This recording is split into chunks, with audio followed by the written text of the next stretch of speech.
Bismillahirrahmanirrahim. Assalamualaikum warahmatullahi wabarakatuh. Alhamdulillah, alhamdulillah. Alhamdulillahilladzi nahmaduhu wa nasta'inuhu wa nastaghfiruh wa na'udzu billahi min syururi anfusina wa min sayyiati a'malina. Man yahdihillahu fala mudilla lahu wa man yudlil fala hadiyalah. Asyhadu an la ilaha illallah wahdahu la syarikalah wa asyhadu anna Muhammadan abduhu wa rasuluh. Allahumma shalli wa sallim wa barik ala nabiyyina Muhammadin wa ala alihi wa sahbihi ajma'in, amma ba'd. Alhamdulillah, selamat malam semuanya. Ayyuhal ikhwah rahimakumullah. Alhamdulillah pada hari ini kita kembali bertemu di kajian mingguan online kita bersama TI 2006 Mengaji. Dan alhamdulillah pada hari ini Ustadz Hamdi hafizahullah taala, guru kita, juga sudah hadir di tengah-tengah kita. Salawat serta salam semoga senantiasa tercurah kepada junjungan kita Nabi Muhammad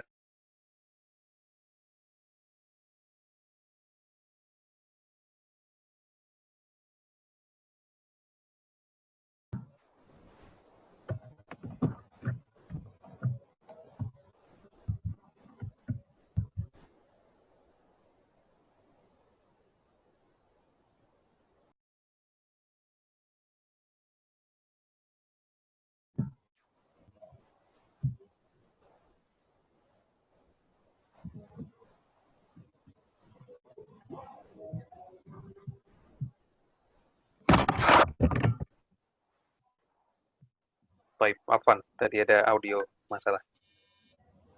Sudah.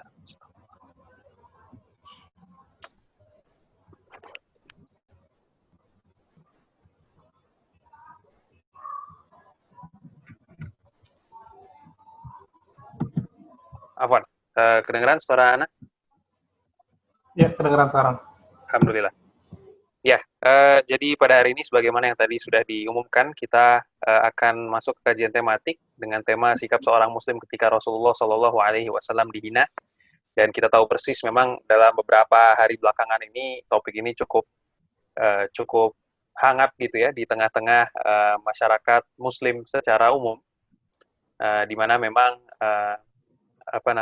ada pemimpin negara lain yang mengangkat isu ini dan kemudian menimbulkan gejolak di tengah kaum muslimin gitu ya, karena ada unsur penghinaan kepada Rasulullah Shallallahu Alaihi Wasallam. Pada hari ini kita akan mencoba untuk membahas bagaimana sebaiknya sikap kita sebagai muslim menghadapi hal tersebut, seperti itu. Dan mungkin untuk rekan-rekan yang pada hari ini baru bergabung dengan TI 2006 Mengaji, ahlan wa sahlan, kami ucapkan sekali lagi. Dan sedikit perkenalan dari kami kegiatan ini adalah kegiatan yang utamanya berisi dengan kajian mingguan, dan insya Allah kajiannya tetap senantiasa di Kamis malam di waktu ini 19.30 waktu Indonesia Barat, dan biasanya kita mengaji kitab gitu ya. Jadi supaya kita tahu persis di luar sana banyak sekali kajian-kajian yang sekarang mudah sekali alhamdulillah ditemukan, dan mungkin sangat banyak sekali kajian tematik-tematik gitu ya.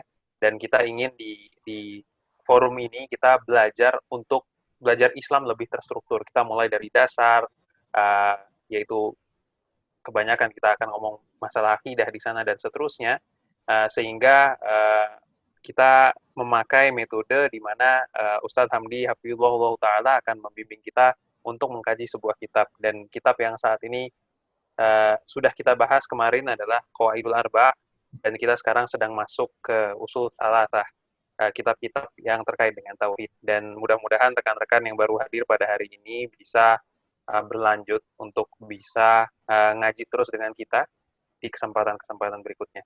Baik, tanpa berpanjang waktu lagi, mungkin kami ingin sedikit mengingatkan beberapa adab yang kita perlu tegakkan bersama di kajian mingguan kali ini.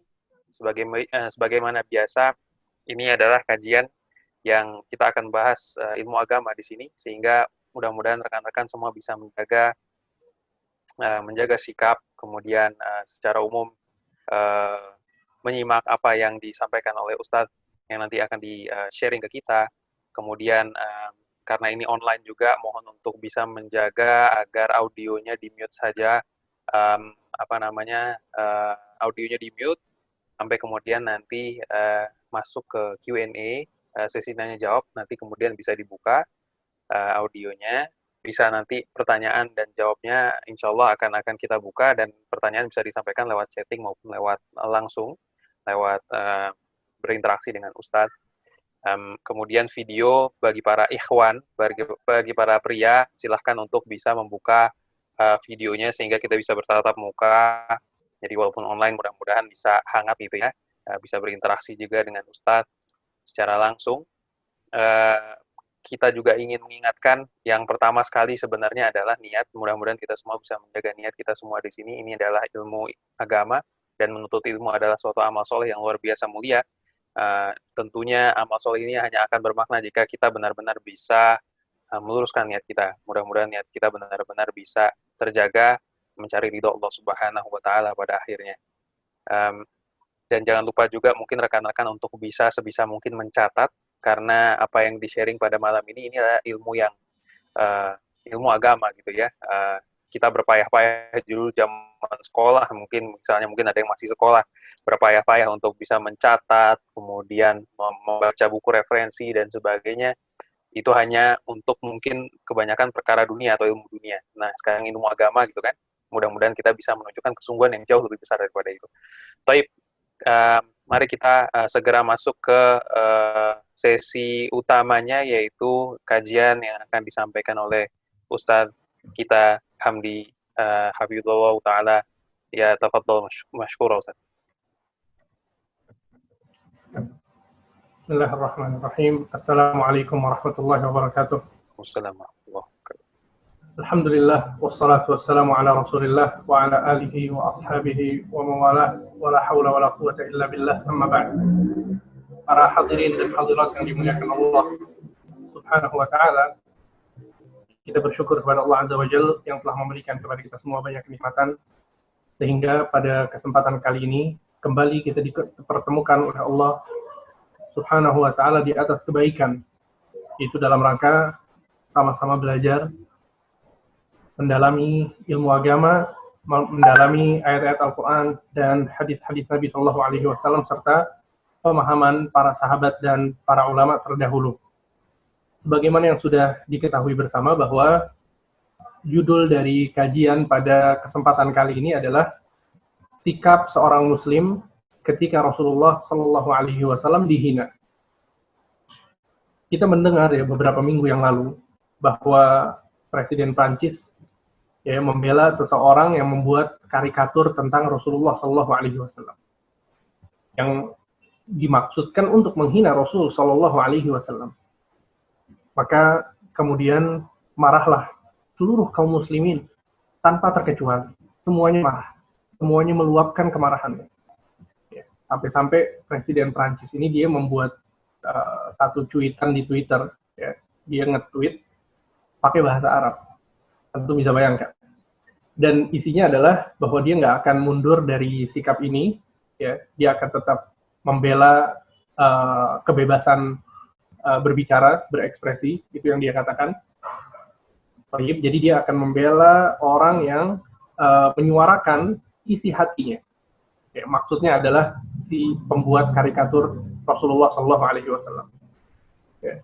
Dan ternyata luapan amarah kaum muslimin pun terus bergejolak. Ya. Mereka terus meluapkan kemarahan mereka sampai akhirnya lambat laun, ya, terlihat dari statement-statement dari Presiden Prancis ini bahwa dia mulai mengalah, ya, dengan kaum muslimin. Dan ini bisa kita baca di mana-mana sekarang, ya, karena ini sangat viral dan sangat tersebar sekali. Nah, kemudian ya, tatkala peristiwa ini terjadi, banyak orang yang bersikap dengan macam-macam sikap. Semuanya bersepakat bahwa mereka semua marah atas statement yang diucapkan oleh Presiden Prancis tersebut. Semuanya marah karena Rasul Shallallahu Alaihi Wasallam dihina.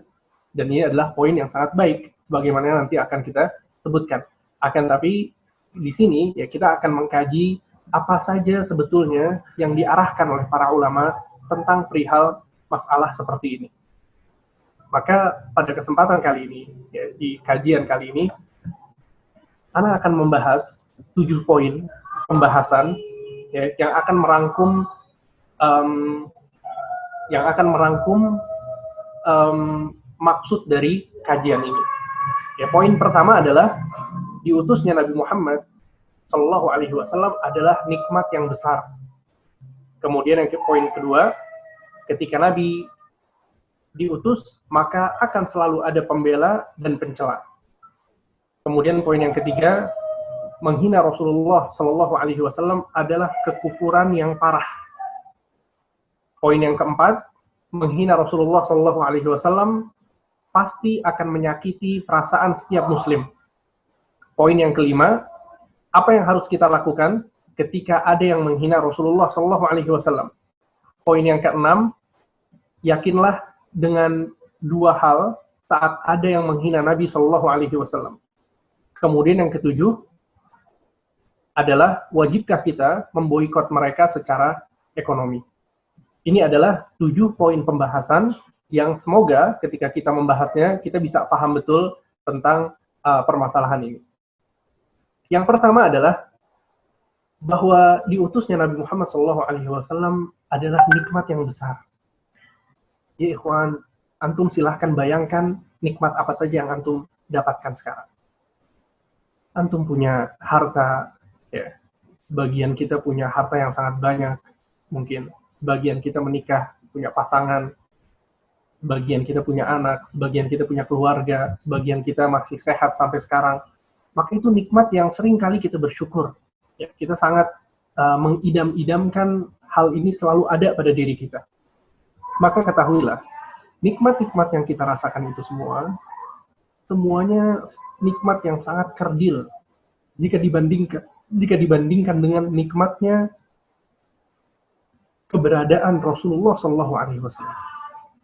Ketika Nabi SAW diutus kepada manusia untuk mengajarkan mereka tentang Allah Subhanahu wa Ta'ala, untuk mengajarkan mereka bagaimana menyembah Allah Subhanahu wa Ta'ala, untuk menyucikan jiwa mereka, untuk mengajarkan kepada mereka budi pekerti, akhlak yang baik, untuk mengajarkan kepada manusia seluruhnya tentang keimanan, tentang surga dan tentang neraka. Maka ini adalah nikmat yang tidak mungkin dikalahkan dengan nikmat manapun. Ummu Aiman, seorang sahabiyah, seorang sahabat dari kalangan wanita. Rasulullah SAW ketika meninggal, sehari kaum muslimin menangis. Di hari kedua, kesedihan itu mulai mereda. Ya. Di hari ketiga pun demikian. Akan tapi berbeda dengan Ummu Aiman. Di hari ketiga dari wafatnya Nabi SAW, Ummu Aiman masih menangis tersedak-sedak. Sampai akhirnya Abu Bakar radhiyallahu taala anhu warḍah melewati Ummu Aiman, kemudian mengatakan kepada Ummu Aiman, "Wahai Ummu Aiman, sudah Nabi SAW sudah wafat. Apa yang kau tangisi lagi?" Apa kata Ummu Aiman?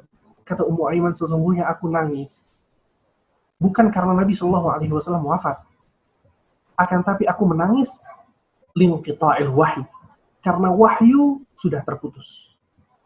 Tidak ada lagi wahyu sekarang. Nabi SAW sudah wafat. Ya kawan, antum bisa bayangkan bagaimana nikmatnya para sahabat radhiyallahu taala anhum wa ardhahum hidup bersama Nabi SAW. Ketika mereka punya permasalahan, mereka curhatnya sama Rasulullah. Rasulullah SAW yang memberikan arahan apa yang harus dilakukan oleh orang ini.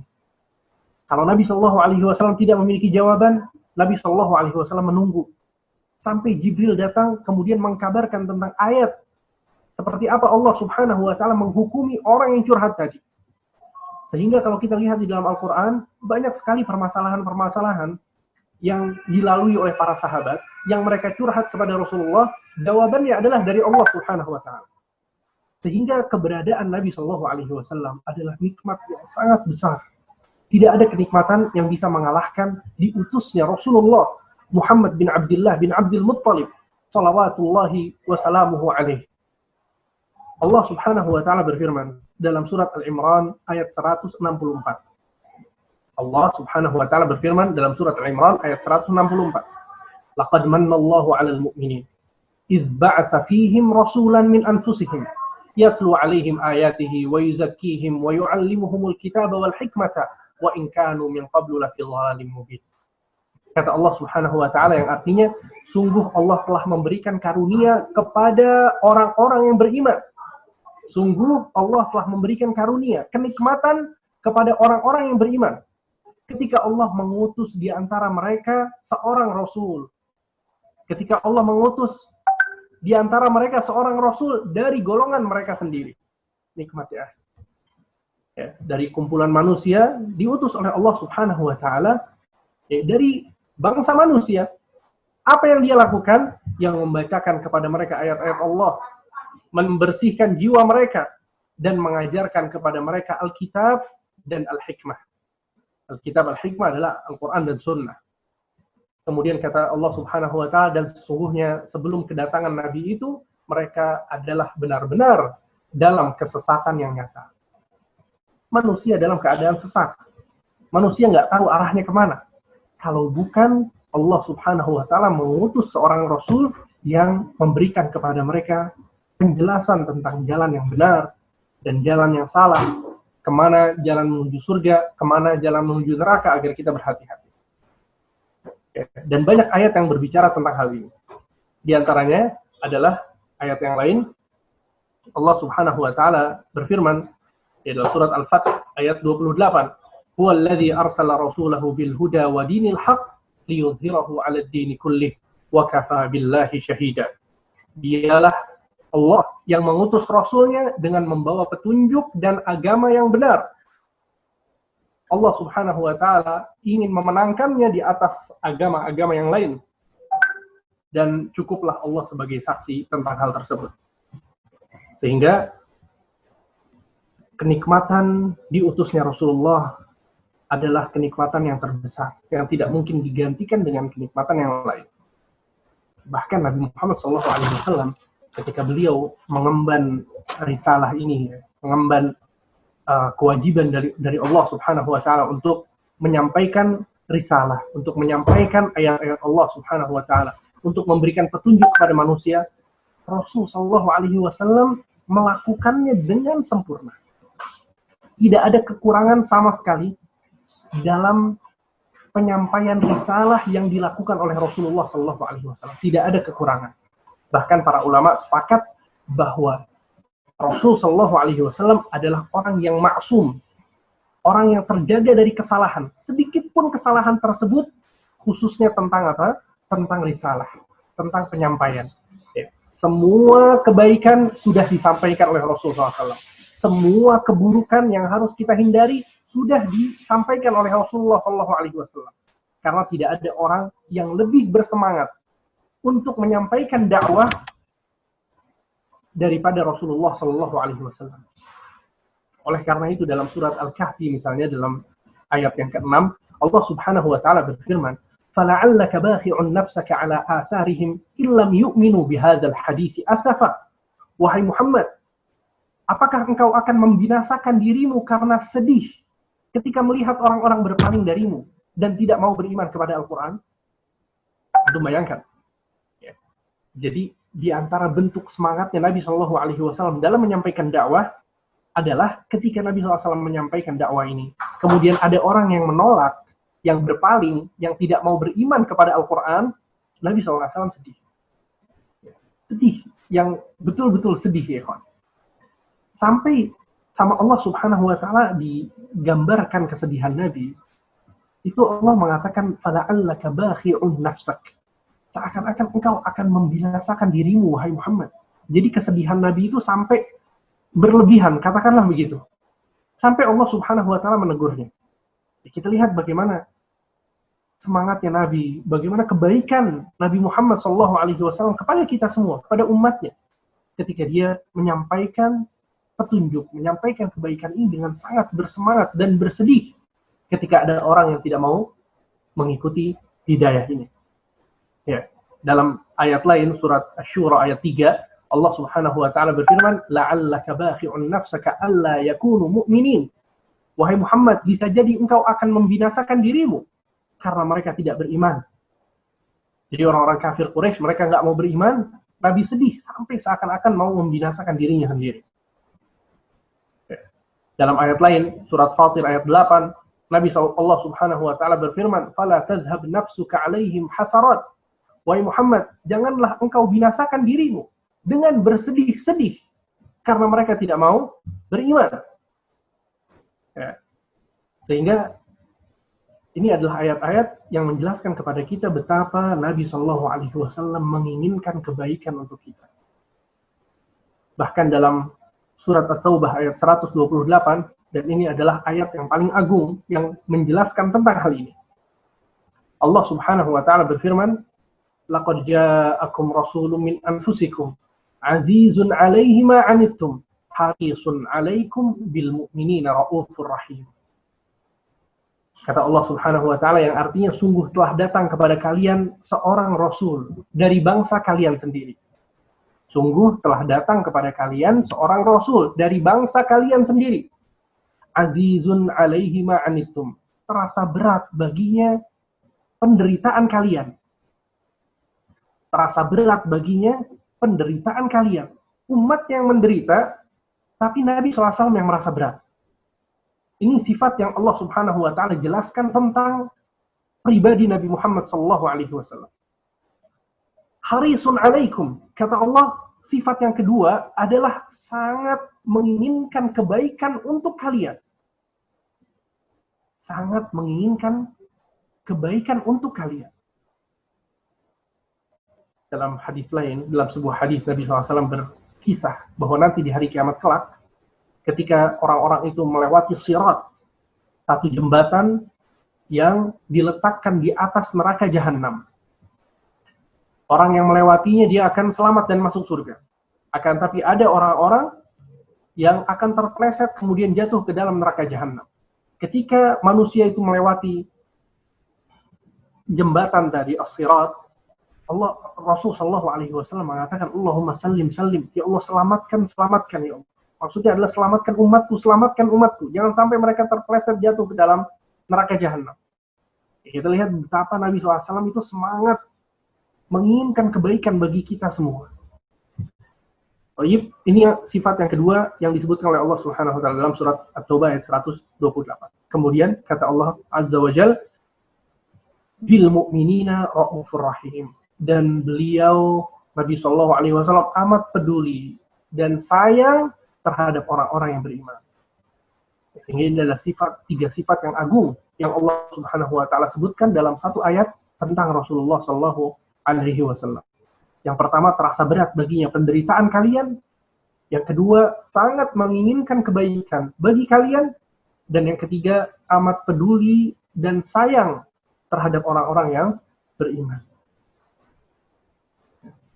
Akan tetapi, apa boleh buat? Ini adalah sunnatullah. Ketetapan Allah di muka bumi ini, bahwa nggak ada seseorang yang akan dicintai secara absolut mutlak oleh seluruh manusia. Nggak ada. Ketika kita punya prinsip tertentu, maka yakinlah bahwa akan ada orang yang membela kita, dan akan ada orang yang menyelisihi kita. Jadi, nggak mungkin seseorang itu bisa berpegang kepada satu prinsip, kemudian semua orang suka sama dia, semua orang setuju sama dia, itu nggak mungkin. Mustahil. Ya. Oleh karena itu, ridha nas ghayatun la tudrak.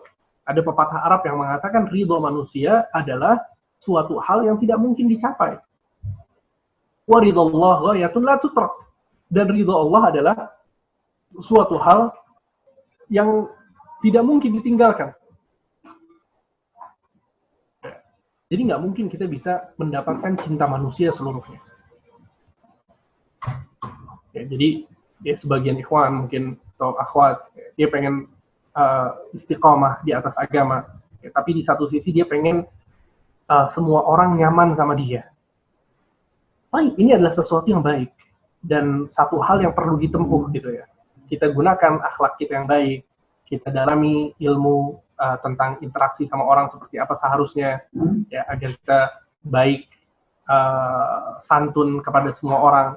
Tapi tetap, kalau kita kemudian menjadi seorang yang berpegang kepada agama kita, apalagi kemudian sampai kita mencoba untuk berdakwah, mengajak orang kepada kebaikan, menjelaskan tentang tauhid, melarang orang untuk berbuat kesyirikan, kalau ada maksiat kita cegah. Nah, orang-orang yang seperti ini, dia nggak mungkin mendapatkan cinta dari semua orang. Itu nggak mungkin. Sehingga apa yang harus kita lakukan? Kita pegang teguh dengan kebenaran, dan kita maju terus. Kita maju terus. Jangan pernah kemudian kita lemah karena melihat ada orang yang mencaci atau mencela kita. Jangankan kita, Nabi Muhammad SAW, orang yang sangat menginginkan kebaikan kepada seluruh manusia. Wa ma arsalnaka illa rahmatan lil alamin. Kata Allah Subhanahu wa taala, wahai Muhammad, tidaklah kami mengutusmu kecuali sebagai rahmat, kasih sayang bagi seluruh alam semesta. Nabi ini rahmat untuk alam semesta.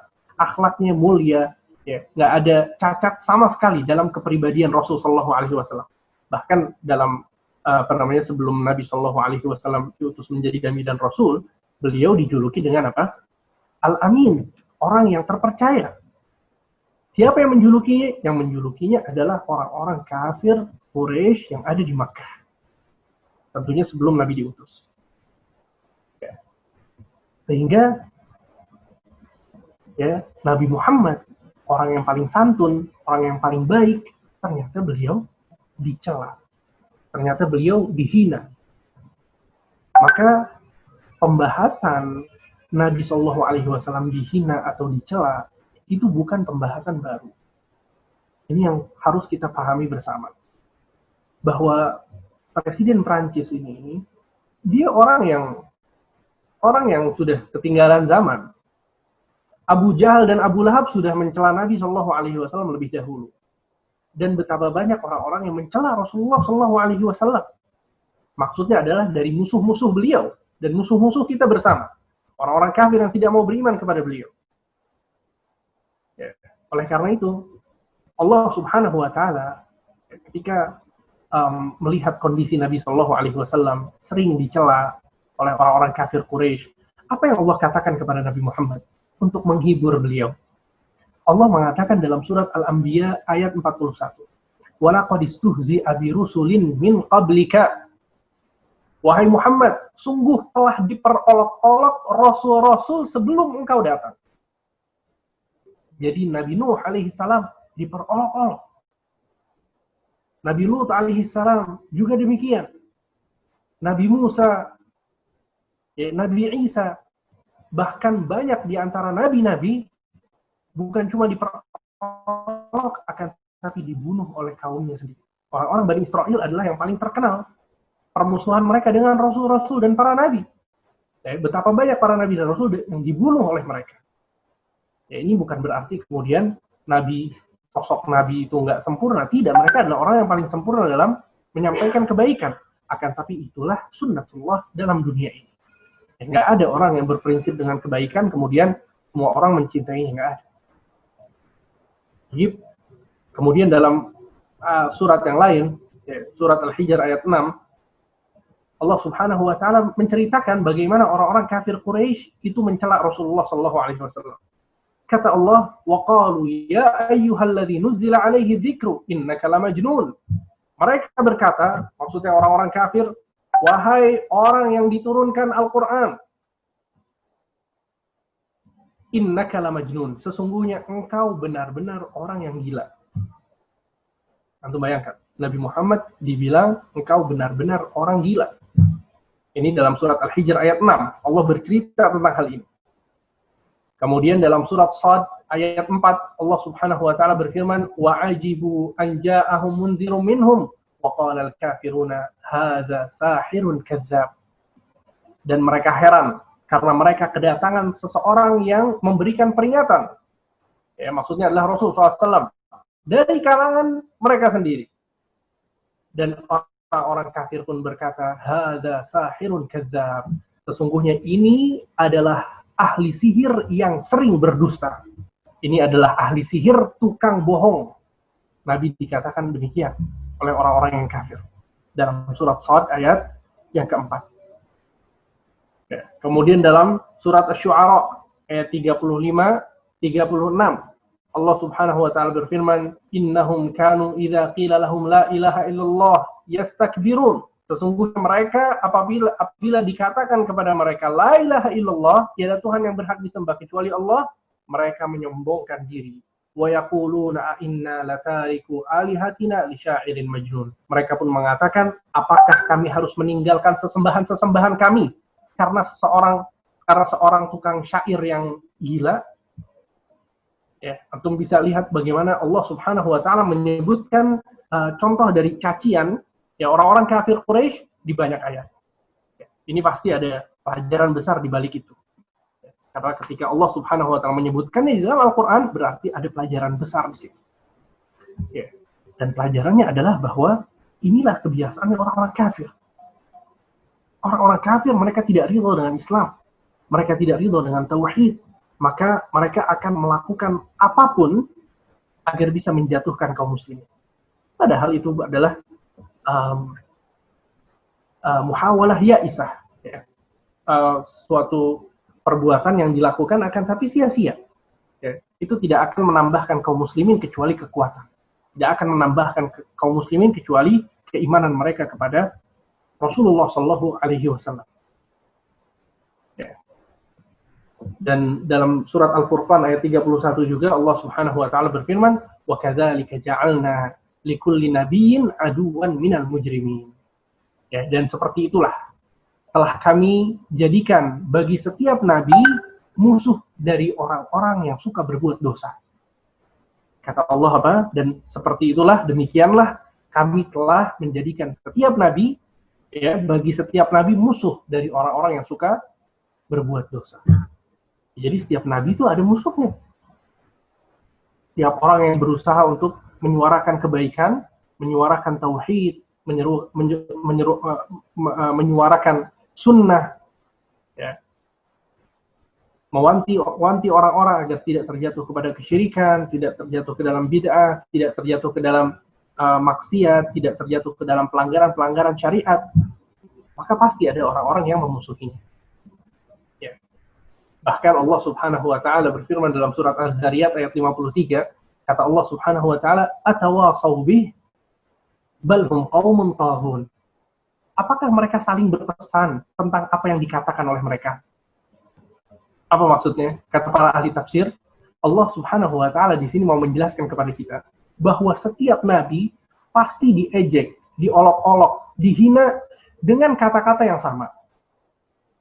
Dikatakan gila, dikatakan orang yang rendahan, ya, berkumpulnya sama orang-orang yang rendahan, kemudian dikatakan tukang sihir dan seterusnya. Seakan-akan dari satu kaum ke kaum berikutnya, kaumnya Nabi Musa ke kaumnya Nabi Nuh, kaum Nabi Ibrahim, kaum Nabi Isa, terus kaumnya Nabi Muhammad SAW, seakan-akan mereka ini saling berpesan. Makanya Allah mengatakan, "Atawasaw bi", apakah mereka saling berpesan? Kok bisa semuanya mengejek dengan perkataan-perkataan yang sama? Balhum qaumun taghun. Kemudian kata Allah, sebenarnya mereka adalah kaum-kaum yang melampaui batas. Sehingga ini adalah satu hal yang pasti, ya, satu hal yang jelas bahwa setiap nabi maka akan ada selalu orang-orang yang membela dan orang-orang yang mencelanya. Dan menghina Rasulullah Shallallahu Alaihi Wasallam, ya, adalah kekufuran yang parah. Sebagaimana keimanan itu bertingkat-tingkat, maka begitu juga dengan kekufuran. Kekufuran itu apa? Bertingkat-tingkat namanya, ya. Kalau dalam bahasa Arab ada namanya darajat, ada lagi darokat. Kalau darajat itu tingkatan yang dari bawah ke atas. Jadi kita katakan bahwa iman itu darajat. Dia berderajat, maksudnya bertingkat-tingkat ke atas. Tapi kalau kekufuran itu darokat.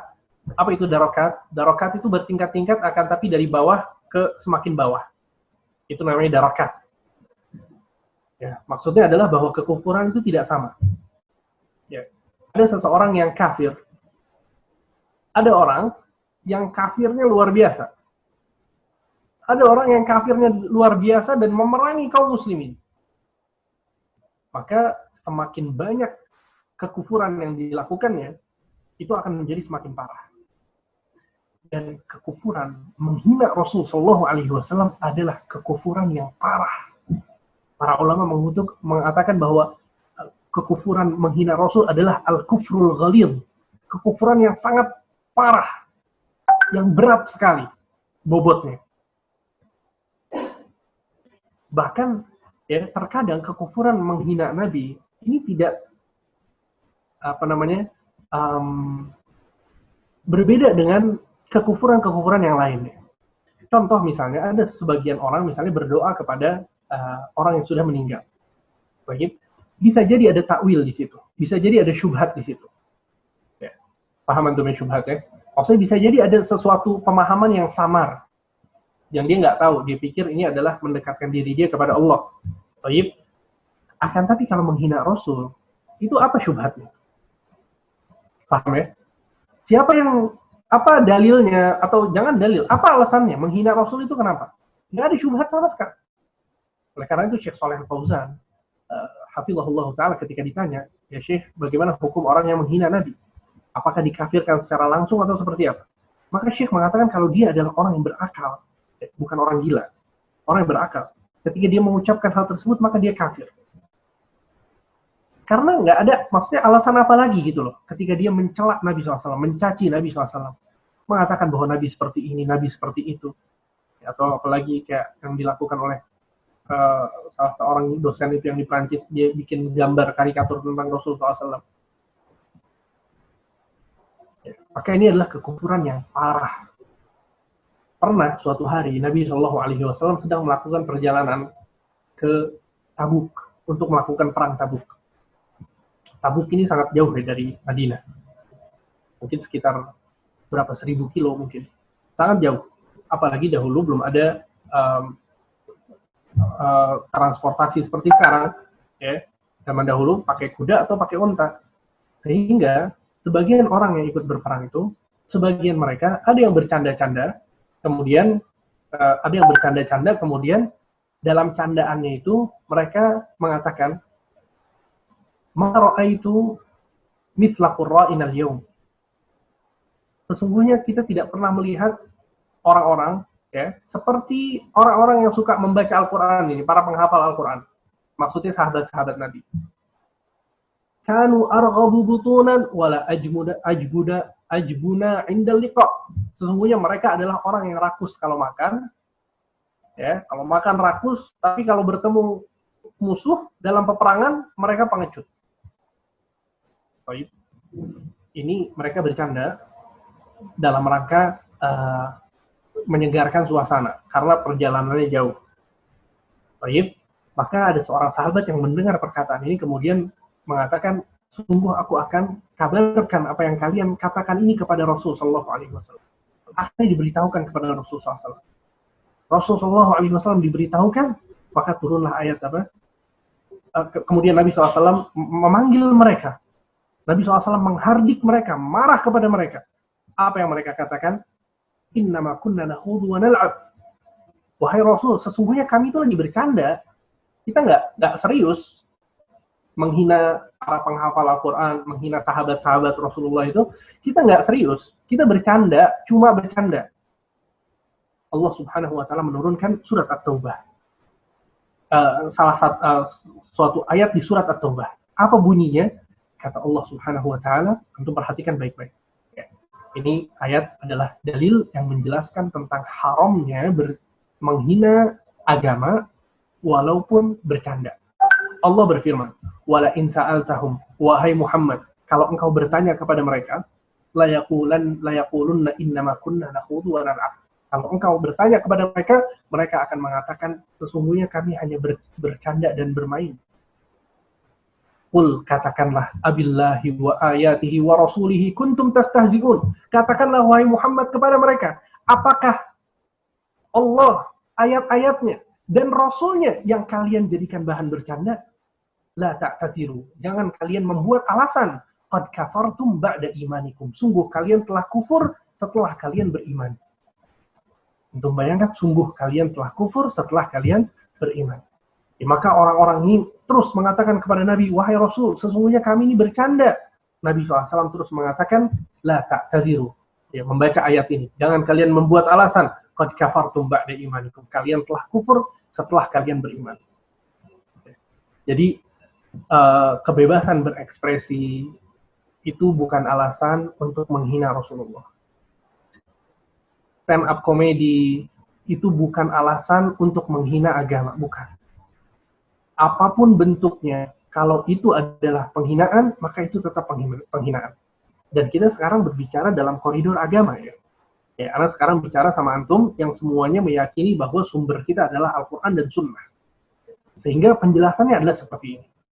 Bahwa bercanda itu dibolehkan, mubah. Akan tapi kalau isinya adalah menghina agama, menghina Rasulullah, menghina Allah Azza wa Jalla, menghina ayat-ayat Al-Quran, atau hadis-hadis Nabi SAW, maka itu adalah sebuah kekufuran. Ya. Sehingga, dan para ulama ketika berbicara tentang orang yang menghina Rasulullah SAW, mereka menyebutkan, ikhwan, bahwa orang yang menghina Rasulullah, jika dia adalah seorang yang muslim, maka hukumannya apa? Pertama, dia adalah jatuh ke dalam sebuah kekufuran. Kedua, dia dihukumi harus dibunuh karena kekufurannya tersebut. Baik. Bahkan para ulama berbicara tentang menghina Allah dan menghina Rasulullah. Ya, kalau ada seseorang menghina Allah Azza wa Jalla, kemudian dia bertaubat, maka dia tidak dibunuh. Tapi kalau menghina Rasulullah, walaupun dia sudah taubat, tetap hukumnya adalah dibunuh. Kenapa demikian? Mungkin kita bertanya-tanya, bukankah Allah Subhanahu wa Ta'ala itu lebih agung daripada Nabi Muhammad? Jelas, Allah lebih agung daripada Nabi Muhammad. Akan tapi Allah Maha hidup dan tidak mati. Sehingga ketika kita minta maaf sama Allah, selesai urusan kita.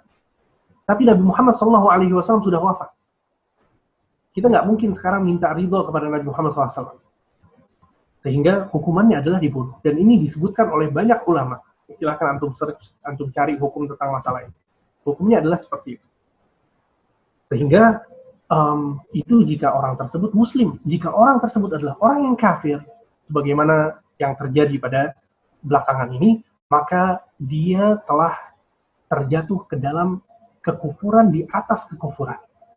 Sudah dia adalah seorang yang kafir, kemudian dia terjeblos kembali ke dalam kekufuran yang lain.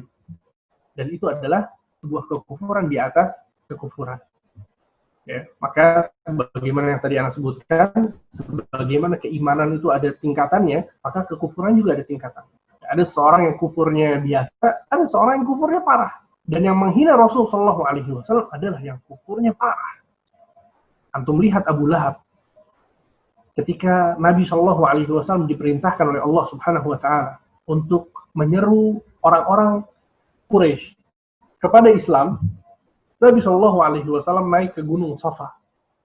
Kemudian Nabi SAW mengatakan, ya sabahah, memanggil orang-orang yang ada di Makkah, sehingga orang-orang semuanya berkumpul. Dan ini adalah kebiasaan dari orang-orang Quraisy. Ya, ketika mereka ingin menyampaikan sesuatu, mereka naik ke atas Gunung Safa, kemudian menyebutkan kata ya sabahah. Maka orang-orang akan berkumpul dan menunggu kabar yang disampaikan oleh orang yang ada di atas gunung tersebut. Nabi SAW mengatakan, kalau aku mengatakan kepada kalian bahwa di balik gunung ini ada pasukan kuda yang akan menyerang kalian, apakah kalian percaya kepadaku?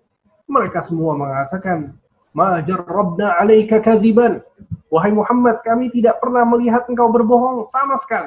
Mereka semua percaya tentang apa yang akan dikatakan oleh Nabi SAW. Maka Nabi SAW menyeru mereka kepada tauhid, melarang mereka dari kesyirikan.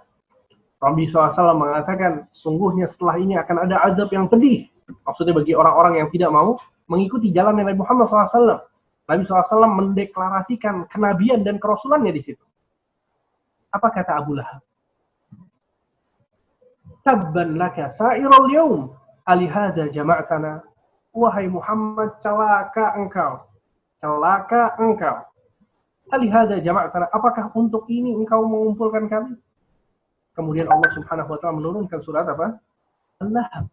Tabbat yada abi lahabi wa tab. Langsung Allah Subhanahu wa Ta'ala sanggah perkataannya itu. Ketika dia mencela Nabi, bahwa Nabi celaka, Allah mengatakan tabbat yada abi lahabi wa tab. Celaka kedua tangan Abu Lahab, dan dia adalah orang yang celaka. Karena pada hakikatnya orang yang menghina Nabi Shallallahu Alaihi Wasallam itu kenapa dia menghina Nabi? Pertanyaannya adalah mengapa mereka menghina Nabi Muhammad Shallallahu Alaihi Wasallam? Apakah karena dunia? Karena mereka pernah bertemu dengan Nabi, kemudian melakukan apa misalnya satu transaksi, kemudian Nabi SAW nggak jujur, maka mereka membenci Nabi dan menghina Nabi. Ya. Nabi SAW sebagaimana yang tadi Anda sebutkan ya, bahwa beliau adalah Al-Amin, orang yang terpercaya, dipercaya oleh orang-orang Makkah, terkenal dengan akhlaknya, dengan kebaikannya, dengan budi pekertinya, suka menolong orang yang sulit, ya. Dan akhlak-akhlak baik yang lainnya. Nabi orang yang sangat mulia. Tapi ketika beliau mendakwahkan tauhid, semuanya menjadi musuh. Ketika Nabi SAW mengatakan bahwa berhala-berhala yang kalian sembah ini tidak bermanfaat sama sekali. Berdoalah kepada Allah. Sembahlah Allah, esakan Allah, jadikan Allah satu-satunya Tuhan yang disembah. Kalau berdoa, berdoanya kepada Allah. Jangan kepada patung, jangan kepada orang yang meninggal, jangan kepada pohon, jangan kepada batu, jangan kepada Allah. Ketika Nabi menyerukan hal ini, maka Nabi Shallallahu Alaihi Wasallam dimusuhi. Sehingga ini adalah titik khilaf antara kita dengan orang-orang musyrikin, titik khilaf antara kita kaum muslimin dengan orang-orang kafir, yaitu agama kita. Mereka tidak menghina Nabi karena hal yang lain. Mereka menghina Nabi betul-betul karena apa? Karena agama yang dibawa oleh Rasulullah Shallallahu Alaihi Wasallam.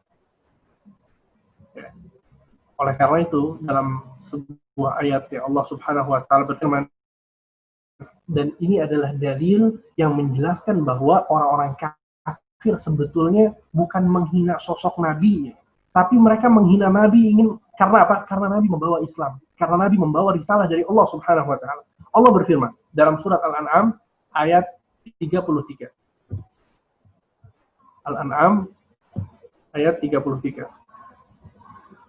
Allah berfirman, "Qad na'lamu innahu la yahzunuka alladhi yaqulun." Wahai Muhammad, sesungguhnya kami mengetahui bahwa apa yang mereka katakan itu menyedihkanmu. Maksudnya celaan-celaan yang mereka sematkan kepada Muhammad itu membuat Nabi Muhammad sedih. Kata Allah apa? فَإِنَّهُمْ لَا يُكَذِّبُونَكَ وَلَكِنَّ الظَّالِمِينَ بِآيَاتِ اللَّهِ يَجْحَدُونَ. Sesungguhnya mereka sebenarnya bukan mendustakanmu. Akan tapi orang-orang yang zalim itu mengingkari dan mendustakan ayat-ayat Allah. Buktinya adalah Nabi disebut dengan Al-Amin, orang yang terpercaya. Ketika dakwah, ketika Nabi mengajak kepada tauhid, maka yang tadinya Al-Amin berubah menjadi As-Sahir, tukang sihir. Yang tadinya Al-Amin berubah menjadi Al-Majnun, orang gila. Dan celaan-celaan yang lain yang disebutkan oleh orang-orang kafir ketika itu. Ya. Maka itulah mengapa kemudian mereka menghina Rasulullah SAW. Dan poin yang keempat adalah menghina Rasulullah SAW akan menyakiti perasaan setiap muslim. Ini pasti. Bahkan kalau ada kemudian seorang muslim yang dia biasa-biasa saja ketika Rasulullah SAW itu dihina atau dicaci, dimaki, ya, maka dipertanyakan keimanannya. Rasulullah SAW mengatakan, la yu'minu ahadukum hatta akuna habba ilaihi min waladihi wa walidihi wan nasi ajma'in. Ya, tidak sempurna iman kalian. Kalian tidak beriman, kata Nabi SAW, sampai aku lebih kalian cintai daripada anak dan orang tua kalian. Jadi bayangkan, iman kita itu dipertanyakan ketika kita masih mencintai orang tua kita lebih besar daripada cinta kita kepada Nabi. Atau kita mencintai anak kita lebih besar daripada cinta kita kepada Rasulullah SAW. Itu Nabi mengatakan, la yu'minu ahadukum, kalian tidak beriman. Ya, bahkan Umar bin Khattab radhiyallahu ta'ala anhu warḍah, beliau pernah mengatakan kepada Nabi SAW,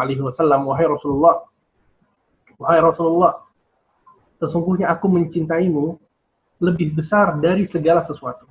Nggak ada yang bisa mengalahkan cintaku kepadamu, kecuali kecintaanku terhadap diriku sendiri. Ya, di sini Umar bin Khattab jujur ya. Jadi dia mengatakan bahwa aku cinta padamu dari segala sesuatu kecuali diriku. Ya. Maka Nabi SAW, lah ya Umar, bukan seperti itu cara beriman. Nabi mengingkari perkataan Umar tersebut. Maka Umar pun mengatakan, Al-an ya Rasulullah, la anta ahabbu ilayya min kulli syai' hatta min nafsi. Sekarang wahai Rasulullah, aku mencintaimu lebih besar daripada cintaku dari segala sesuatu, bahkan dari diriku sendiri.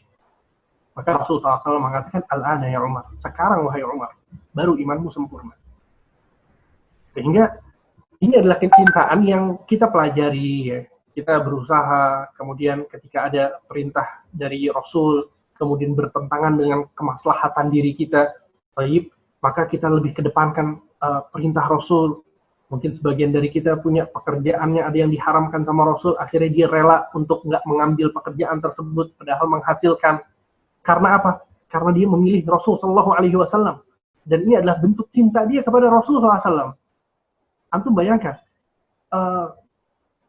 kita sudah berusaha ya, menjadikan hati kita ini cinta sama Rasul, dan itu adalah kewajiban bagi kita, dan kita sangat bahagia dengan mencintai Rasul. Kemudian ada orang yang menghina Rasulullah, itu kira-kira mau diapain tuh orang? Ya kan? Ini udah nggak mungkin dipisahkan dari kita sebagai Muslim. Ya, kecintaan kita kepada Rasul itu nggak mungkin dipisahkan.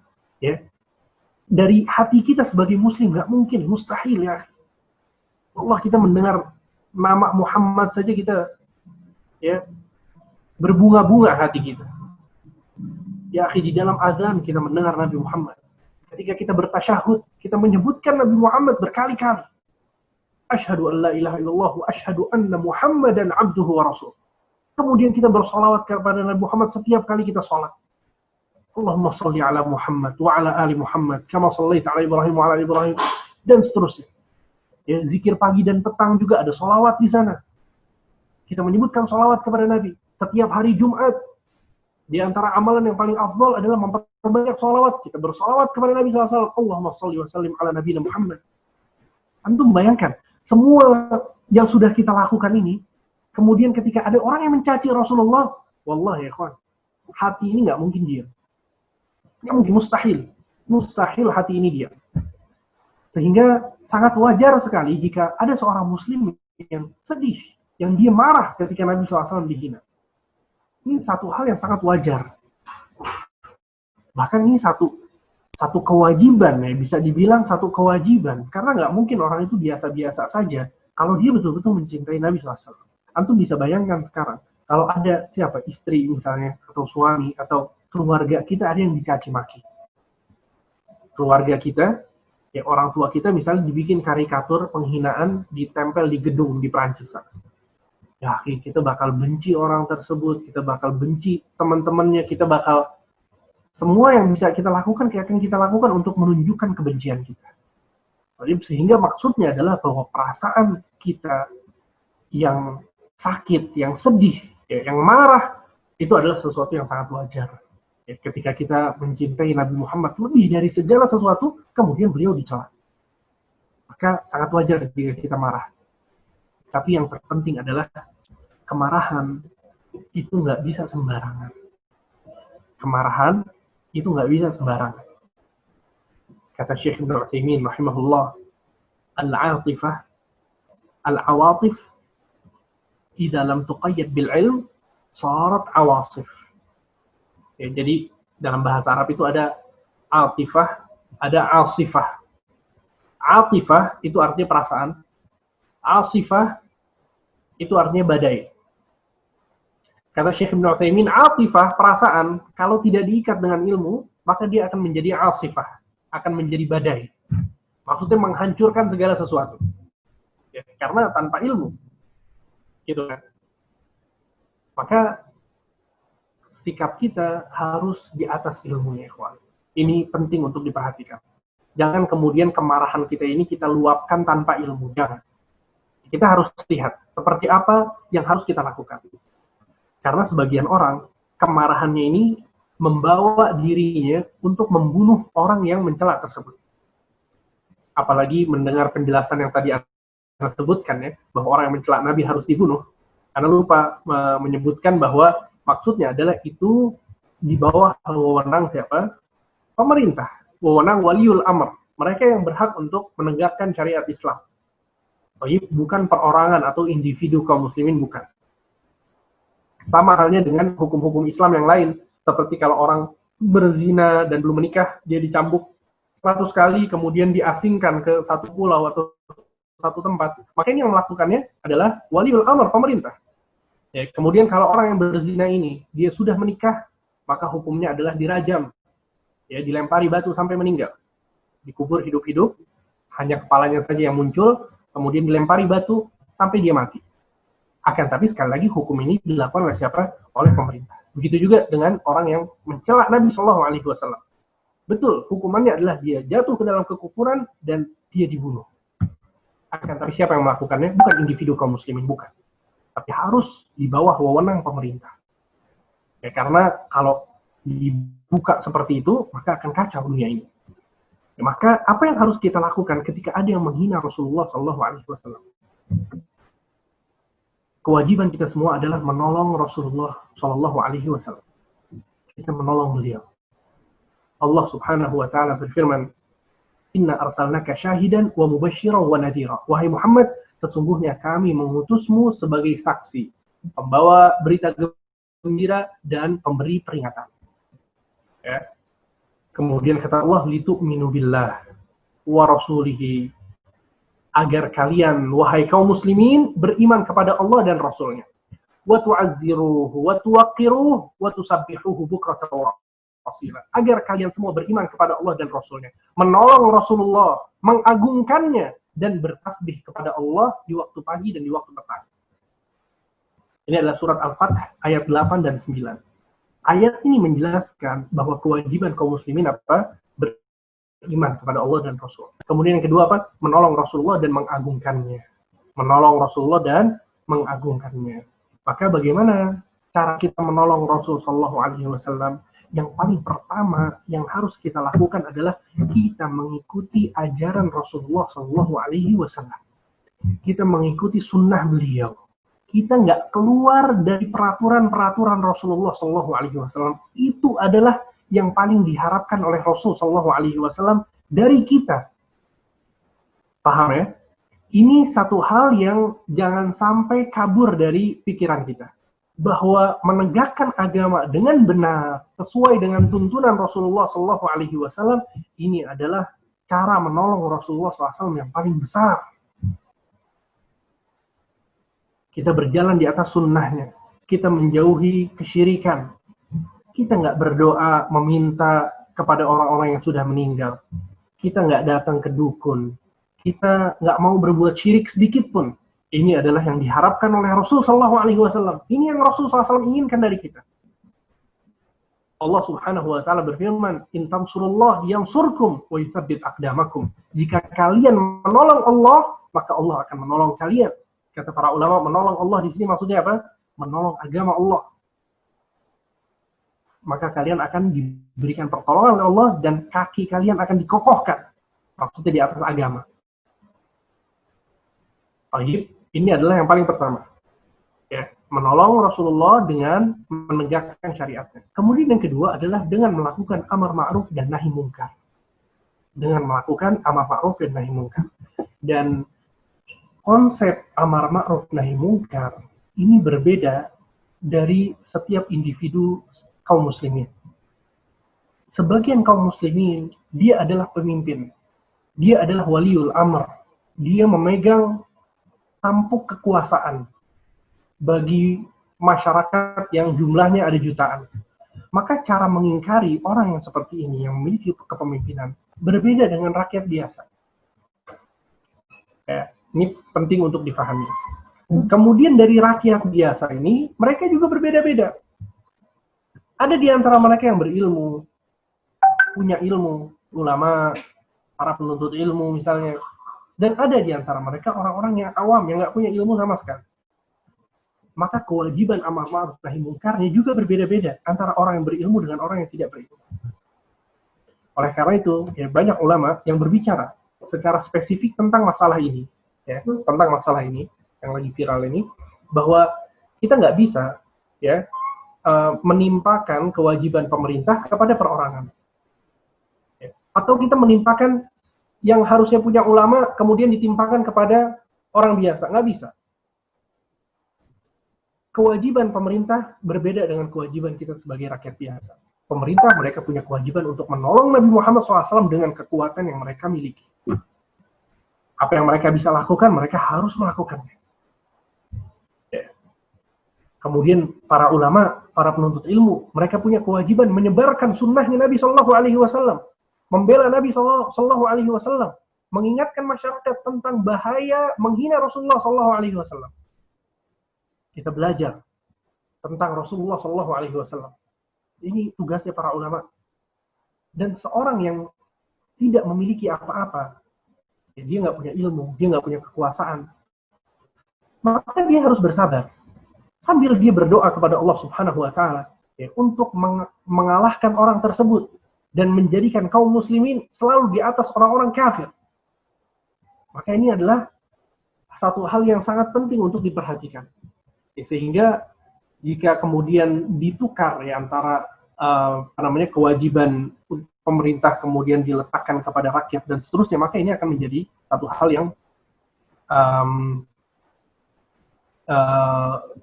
kacau, ya, akan menjadi satu hal yang kacau. Baik. Kemudian ada banyak ayat yang disebutkan oleh Allah Subhanahu Wa Taala tentang hal ini.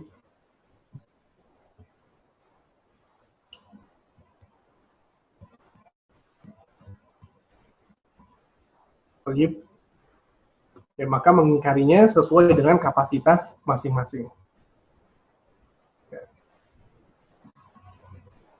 Kemudian pembahasan yang berikutnya, yaitu yang keenam, poin yang keenam adalah yakin dengan dua hal saat ada yang menghina Nabi Muhammad SAW. Kita harus yakin dengan dua hal. Yang pertama adalah Allah pasti membela Rasulullah SAW. Itu pasti. Ya. Kemudian yang kedua adalah Allah pasti menurunkan azab bagi orang yang menghina Rasulullah SAW. Ya, nggak mungkin seseorang mencaci Rasulullah kemudian mereka nggak mendapatkan azab. Tenang, ya. Kita harus yakin bahwa Allah pertama akan membela Rasulullah SAW, kemudian Allah pasti menurunkan azab bagi orang yang menghina Rasulullah SAW. Ya, dalam surat Al-Ahzab ayat 57, Allah Subhanahu Wa Taala berfirman, Innal ladzina yu'dzuna Allah wa rasulahu la'anahumullahu fid dunya wal akhirah wa a'adda lahum azaban muhina. Sesungguhnya orang-orang yang mencela atau menyakiti Allah, ya, maksudnya menyakiti di sini mengganggu atau mencela dan lain sebagainya, ya, mencela Allah dan Rasulnya, la'anahumullah fid dunya wal akhirah. Mereka akan mendapatkan laknat dari Allah di dunia dan di akhirat. Wa a'addalahum adzaban muhina, dan mereka akan mendapatkan azab di akhirat nanti yang menghinakan diri mereka. Ya. Kemudian dalam surat Al-An'am ayat 33 dan 34, Allah Subhanahu Wa Taala berfirman, "Qad na'lamu innahu la yahzunuka alladhi yaqulun, fa innahum la yukadzibunaka walakinna adh-dhalimina bi ayatillahi yajhadun." Kata Allah Subhanahu Wa Taala, sungguhnya kami telah mengetahui bahwa kamu sangat bersedih terhadap apa yang mereka katakan kepadamu, wahai Muhammad. Ketahuilah sesungguhnya mereka tidak mendustakanmu, akan tapi mereka mendustakan dan mengingkari ayat-ayat Allah. Kemudian kata Allah, walaqad kudzibat rusulun min qablik, sesungguhnya telah didustakan rasul-rasul yang datang sebelummu. Fasabaru ala ma kudzibu wa udzu hatta atahum nasruna. Mereka, rasul-rasul yang datang sebelummu itu, mereka sabar atas pendustaan yang dilakukan oleh kaum mereka. Dan mereka sabar terhadap celaan yang dilakukan oleh kaum mereka. Kata Allah apa? Hatta atahum nasruna, sampai pertolongan kami datang. Sampai pertolongan kami datang. Kata Allah. Jadi Allah pasti menolong Rasulullah Shallallahu Alaihi Wasallam. Bahkan dicatat di dalam sejarah, ini disebutkan oleh Syekhul Islam Ibnu Taimiyah, bahwa kaum muslimin dahulu ketika mereka berperang dengan orang-orang musyrikin atau orang-orang kafir, ya, ketika mereka mengepung benteng mereka, ya, sehari 2 hari mereka menunggu untuk bisa menerobos benteng tersebut. Ketika ada seseorang kafir dari benteng tersebut mencela Rasul Shallallahu Alaihi Wasallam, mereka semua bahagia. Kenapa bahagia? Karena mereka tahu sebentar lagi mereka akan dikalahkan. Karena sudah mencela Rasul. Allah bakal turun tangan langsung. Dan ternyata benar. Setiap kali ada orang yang mencela Rasul, bentengnya langsung bisa dibombardir dan kaum muslimin menang. Sehingga ini adalah sunnatullah, ini adalah ketetapan Allah bahwa Rasul Shallallahu Alaihi Wasallam pasti ditolong oleh Allah Subhanahu wa Ta'ala. Ya, bahkan dalam surat Al-Furqan ayat 31, Allah Subhanahu wa Ta'ala berfirman, "Wa kadzalika ja'alna likulli nabiyyin aduwwan minal mujrimin wa kafaa bi rabbika hadiyan wa nasira." Dan seperti itulah, ya, dan demikianlah Allah telah menjadikan bagi setiap nabi musuh dari orang-orang yang suka berbuat dosa, dan cukuplah Tuhanmu menjadi pemberi petunjuk dan penolong. Cukuplah Tuhanmu menjadi pemberi petunjuk dan penolong.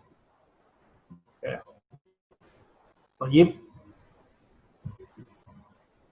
Bahkan dalam surat Al-Kautsar, ya, Allah Subhanahu wa Ta'ala mengatakan, "Inna syani'aka huwal abtar." Ya, sesungguhnya yang mencelamu, inna syani'aka, yang membencimu, mencelamu, huwal abtar, dia adalah orang yang terputus kebaikan dari orang-orang yang terlaknat, yang akan mendapatkan azab dari Allah Subhanahu wa Ta'ala jika kita memboikot mereka secara ekonomi.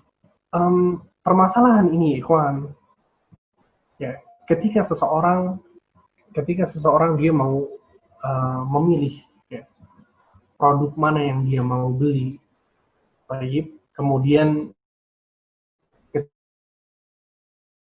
ketika dia mendengar bahwa yang memiliki produk A, B, C, ya, Wasallam, maka, ya, secara spontan kita akan menjauh dari produk tersebut. Secara spontan kita akan menjauh dari produk tersebut. Sehingga pilihan ini adalah pilihan individu yang dibolehkan oleh para ulama.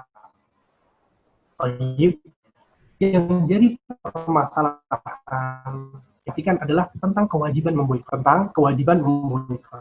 Kalau kita katakan wajib, maka berarti orang yang tidak memboikot dia adalah orang yang berdosa. Sehingga konsekuensinya setiap orang berdosa jika dia memakai produk yang dikeluarkan oleh orang yang menghina Rasulullah SAW. Dan hal ini, ya, tidak benar. Hal ini tidak benar.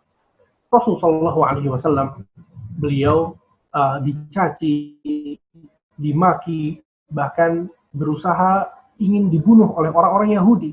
Akan tapi Nabi SAW menerima hadiah dari orang Yahudi. Nabi menerima makanan dari orang Yahudi. Bahkan ada orang Yahudi yang memberikan makanan kepada Nabi SAW, kemudian Nabi pun hampir saja memakan makanan tersebut yang sudah beracun. Dan makanan itu dimakan oleh sebagian sahabat, dan sebagian sahabat itu akhirnya meninggal. Untuk bayangkan. Dan Nabi SAW sudah sempat menggigit daging tersebut, sehingga sebagian ulama menyebutkan bahwa Rasulullah SAW itu wafat, ketika beliau wafat, sakit yang beliau derita itu adalah sakit bekas racun yang termakan oleh beliau ketika diberikan daging oleh orang Yahudi. Sehingga maksudnya adalah perseteruan antara Nabi SAW dengan orang-orang Yahudi itu tidak menjadikan Nabi kemudian mengharamkan, ya, untuk bersosial secara ekonomi dengan mereka. Buktinya adalah Nabi Shallallahu Alaihi Wasallam menerima hadiah mereka, Nabi Shallallahu Alaihi Wasallam menerima pemberian mereka. Bahkan ketika Nabi SAW wafat, baju perangnya Nabi SAW sedang digadai kepada seorang Yahudi, karena Nabi Shallallahu Alaihi Wasallam meminjam satu sok dari gandum, ya, satu sok dari gandum, sekitar 2 kilo sekian, ya, dari gandum. Sehingga muamalah yang dilakukan oleh Nabi Shallallahu Alaihi Wasallam ini menunjukkan bahwa bermuamalah dengan mereka adalah sesuatu yang dibolehkan. Sesuatu yang dibolehkan. Baik.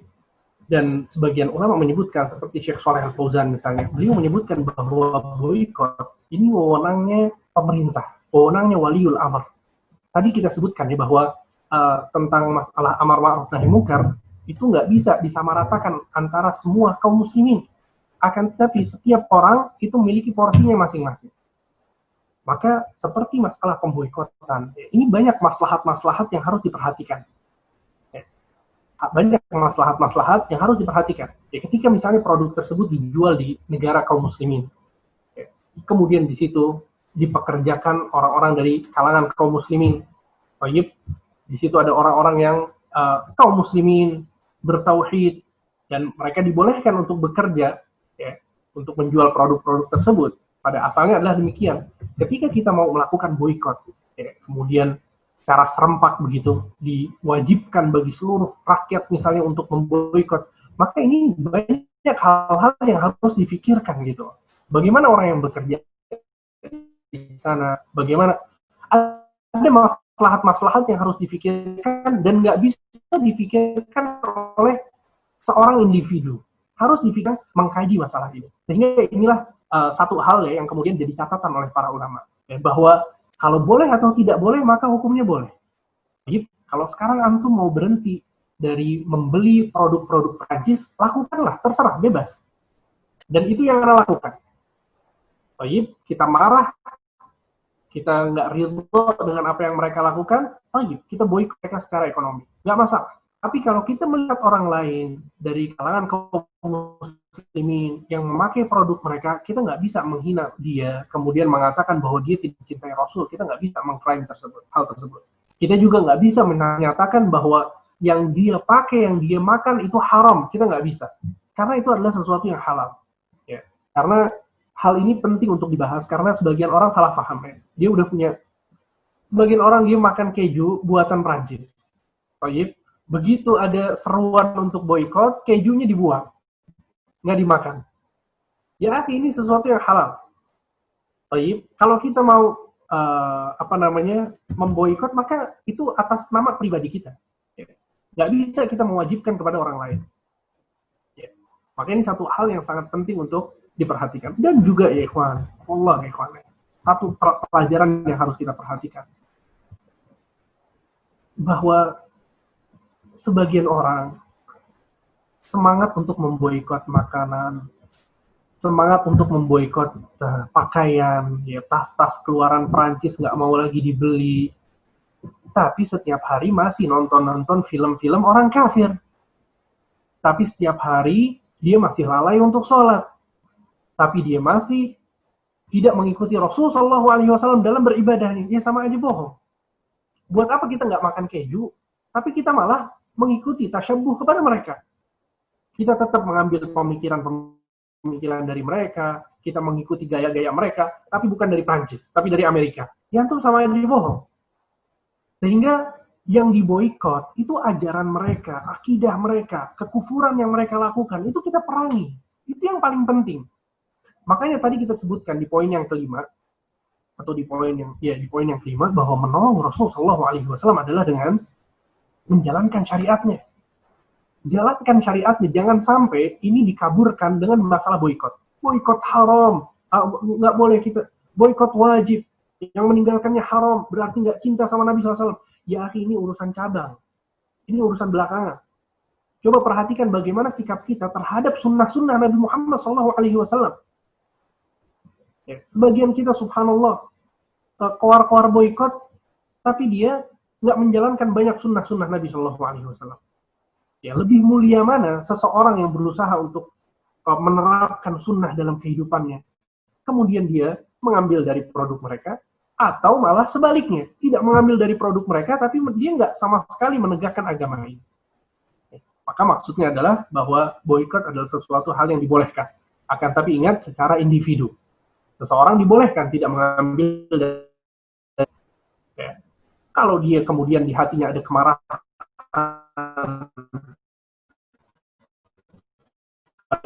menghina tersebut, ya, semoga dia mendapatkan pahala dari hal tersebut. Semoga dia mendapatkan pahala dari hal tersebut. Akan tapi kita tidak bisa menyatakan bahwa perkara ini adalah, makanan ini adalah haram, padahal dia adalah halal.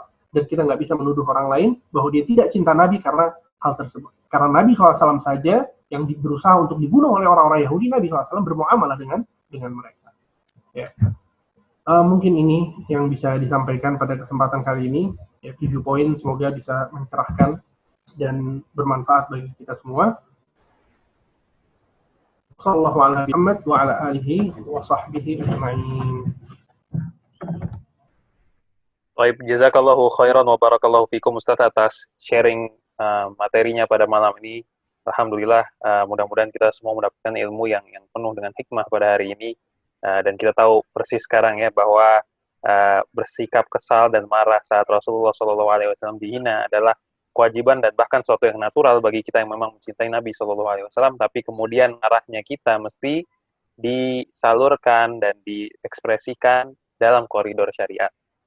Baik, kita buka sesi tanya jawab. Seperti biasa kita akan membuka penanya langsung terlebih dahulu dan kemudian nanti selang-seling dengan kolom chat. Bagi yang mau bertanya di chat, silahkan untuk bisa mengirimkan di kolom chat Zoom ini. Nanti host akan melihat dan kemudian memilih mengurutkan dari yang paling atas. Baik, tafadhol bagi yang mau bertanya langsung dulu, silahkan jika ada. Intinya, baik, silakan Akhi. Assalamualaikum Ustaz. Waalaikumsalam warahmatullahi wabarakatuh. Barakallahu fi Ustaz, jazakallahu khairan atas materinya Ustaz. Ana bertanya masih terkait sikap kita kaum muslimin terhadap penghinaan terhadap Nabi Muhammad SAW ya Ustaz. Kita tahu ya seperti halnya yang terjadi di Prancis. Kemudian kita juga mendapati di negara kita sendiri ada satu kelompok misalnya liberal gitu yang sangat sering kita dapati memperolok syariat, kemudian memperolok agama dan juga memperolok Nabi gitu Ustaz. Pertanyaannya apakah kita boleh mendoakan keburukan atau melaknat mereka-mereka yang melakukan hal tersebut gitu Ustaz. Padahal mungkin secara kalau misalnya di negara kita tahu mereka mungkin secara KTP masih disebut Islam gitu Ustaz. Apakah kita diperbolehkan untuk mendoakan keburukan atau melaknat mereka atau mengutuk mereka gitu Ustaz? Ya. Ada khilaf di kalangan para ulama tentang hal ini. Apakah boleh kita melaknat, mendoakan laknat bagi perorangan orang-orang kafir? Ya. Wallahu a'lam. Sebagian ulama membolehkan dengan catatan bahwa orang-orang kafir tersebut melakukan kerusakan dalam melakukan kerusakan atau menghina atau mencela, ya, maka itu dibolehkan untuk dilaknat. Tapi sebagian ulama yang lain, ya, mereka mengatakan bahwa Nabi Shallallahu Alaihi Wasallam itu pernah berhari-hari melaknat orang-orang kafir Quraisy, menyebutkan fulan bin fulan, Allahumma la'an fulanan wa fulanan, Allahumma la'an fulanan wa fulanan, ya Allah laknatlah si fulan, laknatlah si fulan, sampai akhirnya Allah Subhanahu Wa Taala menurunkan ayat laisa laka minal amri syai'. Sesungguhnya ini adalah bukan urusanmu, wahai Muhammad. Nabi Shallallahu Alaihi Wasallam ditegur oleh Allah Subhanahu Wa Taala karena telah melaknat mereka secara perorangan. Sehingga subhanallah yang dilaknat oleh Nabi Shallallahu Alaihi Wasallam ternyata mereka masuk Islam dan mereka menjadi sahabat-sahabat Nabi dan ikut berperang bersama Nabi SAW melawan orang-orang kafir. Sehingga dari sini ya, sebagian ulama ya, seperti Syekh Shalih Fauzan misalnya, beliau ketika ditanya tentang hal ini, atau Syekh Muhammad bin Shalih Al-Utsaimin, ya, ketika ditanya tentang hal ini, beliau mengatakan tidak boleh kita melaknat mereka secara perorangan. Akan tetapi dibolehkan kita melaknat mereka secara umum. Misalnya, ya Allah berikan pembalasan bagi orang-orang yang menghina Nabi SAW. Ya Allah berikan azab yang pedih kepada orang-orang yang menghina Rasulullah SAW. Ya, doa-doa seperti ini dibolehkan. Yaitu berdoa, melaknat, atau mendoakan azab kepada orang yang memiliki sifat-sifat tertentu tanpa menyebutkan perorangannya. Sehingga ini adalah fatwa Syekh Ibnu Utsaimin, dan wallahu alam saya condong kepada fatwa yang ini. Ya, semoga bisa dipahami, wallahu alam. Baik, jelas ya Akal ya. Jelas, oke. Jazakallahu khairan. Wa iyyakum. Baik, kita masuk ke pertanyaan di kolom chat. Sebentar. Nah ini, ada pertanyaan dari Akhi Hadid. Assalamualaikum warahmatullahi wabarakatuh. Jazakallahu khairan atas sharing ilmunya. Izin bertanya, bagaimana sikap kita terhadap para keturunan Rasulullah Shallallahu Alaihi Wasallam yang bergelar Habib, yang sebagian tinggal di negara ini? Bolehkah kita mengambil ilmu dari mereka, dan haruskah kita mencintai beliau-beliau karena mereka keturunan Rasulullah Shallallahu Alaihi Wasallam? Jazakallahu khairan. Orang-orang yang merupakan keturunan Nabi Shallallahu Alaihi Wasallam, maka mereka memiliki keutamaan yang besar. Mereka disebut dengan Ahlul Bait. Ya. Dan Ahlul Bait ini, ya, keturunan Nabi Shallallahu Alaihi Wasallam, maksudnya keturunan dari Fatimah tentunya, ya. Dan keturunan Fatimah adalah Al Hasan dan Al Husain. Sehingga keturunan mereka berdua ini merupakan cucu-cucu Nabi Muhammad Sallallahu Alaihi Wasallam, dan mereka memiliki keutamaan yang agung, ya ikhwan. Mereka pantas untuk dihormati lebih daripada orang yang lain. Sehingga ini adalah satu hal yang penting untuk difahami, bahwa keturunan Rasulullah itu memiliki hak yang lebih besar daripada orang yang bukan keturunan Rasulullah Sallallahu Alaihi Wasallam. Sehingga kalau ada seseorang yang merupakan keturunan Rasulullah, ya, maka dia dia berhak untuk mendapatkan penghormatan lebih daripada yang lain. Dengan catatan bahwa orang tersebut berada di atas ajaran agama Islam yang benar. Orang tersebut berada di atas jalan kakeknya mereka, Rasulullah Shallallahu Alaihi Wasallam. Mereka tidak mengada-ada dalam beragama. Mereka tidak melakukan bid'ah. Mereka senantiasa mengajak umat kepada tauhid. Mereka senantiasa mengajak umat kepada sunnah. Mereka senantiasa mewanti-wanti masyarakat dari kesyirikan, ya, menyembah kuburan atau menyembah patung atau memakai jimat dan lain sebagainya. Itu adalah keyakinan-keyakinan yang menyelisih keyakinan Rasulullah SAW. Maka jika mereka adalah orang-orang yang berjalan di atas sunnah Rasul Sallallahu Alaihi Wasallam, kita berikan hak tersebut. Akan tetapi kalau sebaliknya, ternyata, ya, keluarga Nabi Sallallahu Alaihi Wasallam tidak sejalan dengan ajaran Nabi Sallallahu Alaihi Wasallam, maka, ya, hak tersebut menjadi gugur. Oleh karena itu Abu Lahab adalah paman dari Nabi Sallallahu Alaihi Wasallam dan dia adalah Ahlul Bait. Kemudian Abu Talib juga demikian. Akan tapi ketika mereka adalah orang-orang yang tidak mau beriman kepada Nabi Shallallahu Alaihi Wasallam, tempat mereka di neraka. Antum bayangkan. Bahkan anak Nabi Shallallahu Alaihi Wasallam yaitu Fatimah. Apa kata Nabi Shallallahu Alaihi Wasallam? Rasulullah SAW mengatakan, ya Fatimah tu binta Muhammad. Wahai Fatimah, anaknya Muhammad, salini min mali ma syi'ti. Mintalah harta kepada ayahmu, terserah yang engkau inginkan. Terserah, aku adalah ayahmu. Mintalah harta dariku. La ugni anki minallahi syai'a. Akan tapi aku tidak bisa membelamu di hadapan Allah. Maksudnya apa? Kalau tidak mengikuti Rasulullah, dia nggak bisa. Rasulullah SAW tidak bisa membela. Paham antum ya? Sehingga ini satu hal yang penting untuk dipahami. Ya, jadi ketika kita mau mencintai Ahlul Bait, kita bukan cuma melihat kepada nasabnya, akan tapi kita melihat kepada agamanya dan jalannya dan ajarannya seperti apa. Kalau ajarannya adalah tauhid dan sunnah, maka kita berikan hak Ahlul Bait.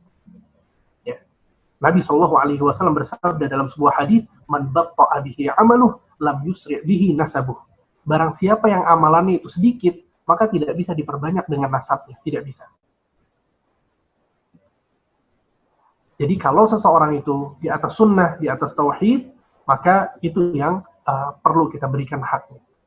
Sehingga yang harus jadi perhatian kita dan concern kita adalah ajarannya, bukan nasabnya. Sebagian orang dibalik. Ya, kalau nasabnya sudah bagus, berarti pasti benar. Ini belum tentu ya, ikhwan. Ya, kita lihat ajarannya seperti apa. Apakah di atas Al-Quran dan Sunnah atau tidak? Kalau di atas Al-Quran dan Sunnah, mengikuti pemahaman para sahabat, ya, mengagungkan tauhid, selalu mewanti-wanti tentang kesyirikan, maka ini berarti tolak ukur bahwa orang tersebut adalah orang baik. Maka hak dia sebagai Ahlul Bait pun diberikan. Maka hak sebagai Ahlul Bait itu diberikan dan diberikan penghormatan kepada mereka ketika mereka berjalan di atas ajaran yang benar. Wallahu a'lam. Baik, jazakallahu khairan Ustaz atas jawabannya. Berikutnya penanya berikutnya Ahgiri. Silahkan. Assalamualaikum Ustaz. Musalam. Jazakallah khair Ustaz atas materi yang sudah disampaikan. Barakallahu fiik. Semoga Allah melindungi antum dan keluarga Ustaz. Pertanyaan Anda masih terkait mencintai Rasul Ustaz. Kalau tadi kan dijelaskan lebih banyak ke orang kafir Ustaz ya. Nah, pertanyaan Anda mengenai mencintai Rasul tapi cintainya itu muslim ya, muslim mencintainya ada yang terlalu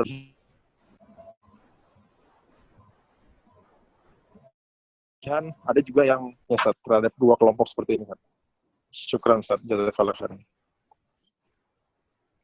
Dua kelompok apa? Afwan, tadi terputus Barandum. Dua kelompok muslim yang terlalu mencintai Rasulullah SAW sampai mungkin menimbulkan syariat-syariat yang malah tidak diajarkan sama membenci Rasulullah SAW.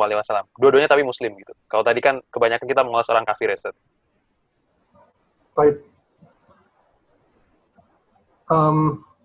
Ini adalah dua hal yang dua-duanya wallahu a'lam. Yang pertama, maksud dari terlalu mencintai Nabi ini seperti apa? Kalau maksudnya adalah terlalu mencintai Nabi sehingga berlebihan kepada akhirnya diberikan kepada Nabi SAW hak-hak Allah yang seharusnya ini adalah hak Allah tapi diberikan kepada Nabi, maka ini malah terjatuh ke dalam kesyirikan kepada Allah Subhanahu wa taala. Ya. Seperti sebagian orang misalnya beristighfarnya kepada Nabi Muhammad. Wahai Nabi Muhammad, berikanlah kepadaku ampunan. Maka ini merupakan sebuah kesyirikan. Atau dia meminta surga kepada Nabi Muhammad SAW. Maka ini juga merupakan kesyirikan, doa kepada selain Allah. Ya, bukan berarti kita menghina atau merendahkan Nabi Muhammad, tidak. Tadi kita sudah bahas panjang lebar bagaimana kita ini kewajiban kita untuk mencintai Nabi SAW. Tapi ketika seseorang itu berlebihan, maka berlebihan itu bermacam-macam. Ada yang sampai tarafnya kepada kesyirikan, ada yang sampai tarafnya kepada bid'ah misalnya. Ya, seperti mengucapkan lafaz-lafaz, ya, seperti bersumpah misalnya atas nama Rasulullah, demi Rasulullah. Maka ini merupakan syirik kecil yang tidak sampai kepada syirik besar. Ya. Sehingga ini yang berlebih-lebihan ya tergantung ya. Kalau dia jatuh ke dalam kesyirikan maka ini adalah sebuah hal yang sangat tercela. Kemudian juga dengan orang-orang yang membenci Rasul Shallallahu Alaihi Wasallam dan membenci Rasul SAW ya kawan, merupakan sebuah kekufuran. Ya, bagaimana yang tadi kita sebutkan bahwa nggak mungkin ya, bersatu di antara di hati seorang mukmin ya, antara iman kepada Rasulullah dengan membencinya, nggak mungkin. Sehingga kewajiban seorang Muslim adalah harus dia mencintai Rasulullah Shallallahu Alaihi Wasallam. Ya, sehingga ya itu kurang lebih ya. Jadi nggak boleh kita berlebihan dan nggak boleh juga kita akhirnya membenci Nabi Shallallahu Alaihi Wasallam. Dan sikap kita kepada mereka adalah hal-hal yang demikian ya, yang tidak sampai taraf kepada mencela Nabi. Itu biasanya mereka adalah kaum muslimin yang menyatakan bahwa mereka mencintai Rasul Shallallahu Alaihi Wasallam. Akan tapi kurang bimbingan, mungkin ilmunya kurang, akhirnya dia salah dalam mengaplikasikan kecintaan mereka kepada Nabi. Ya. Jadi mereka mengaku cinta Nabi, akhirnya malah berdoa kepada Nabi. Ya, ada pun orang-orang yang membenci Nabi ini, maka ini tidak terbayangkan kecuali oleh orang-orang yang sudah tidak ada iman di dalam hatinya. Ya, sebagaimana yang tadi telah disebutkan juga oleh sebagian ikhwah, seperti orang-orang liberal dan lain sebagainya.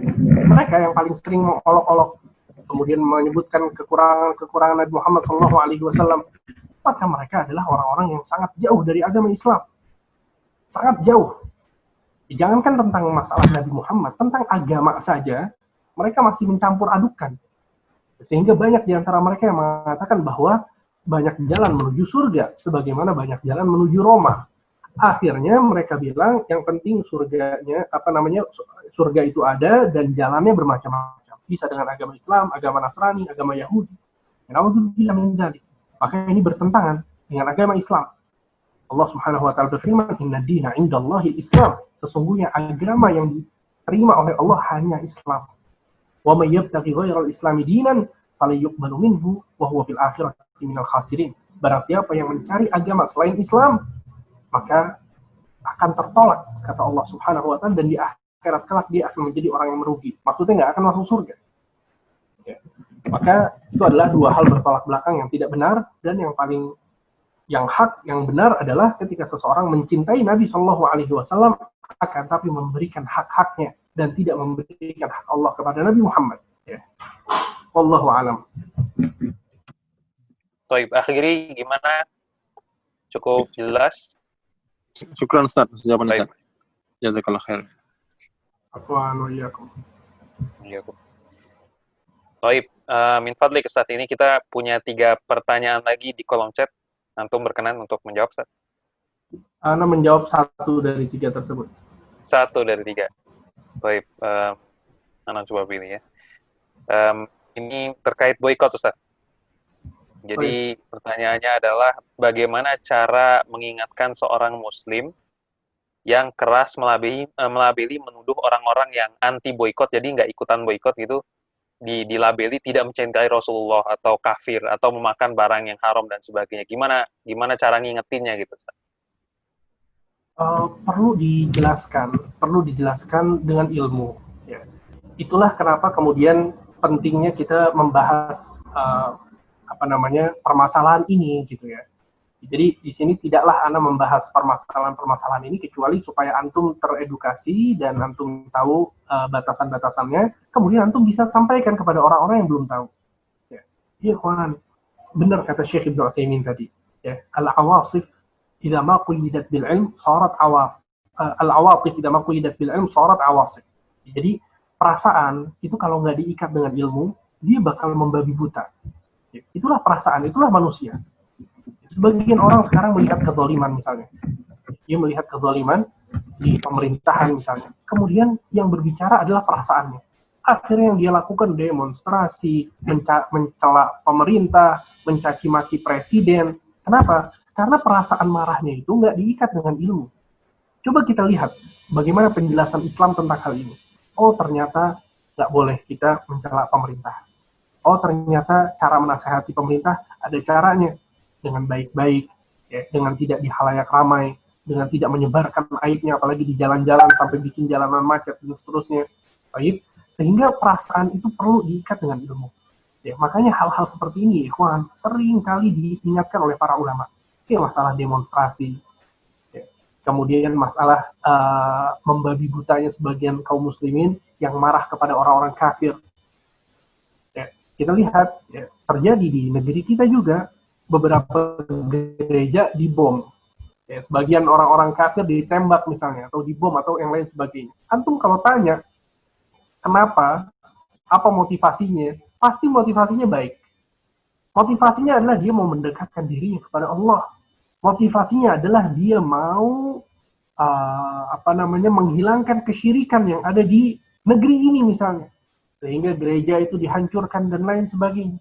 Akan tapi sekali lagi ketika perasaan itu tidak diikat dengan ilmu, maka dia akan membabi buta. Jadi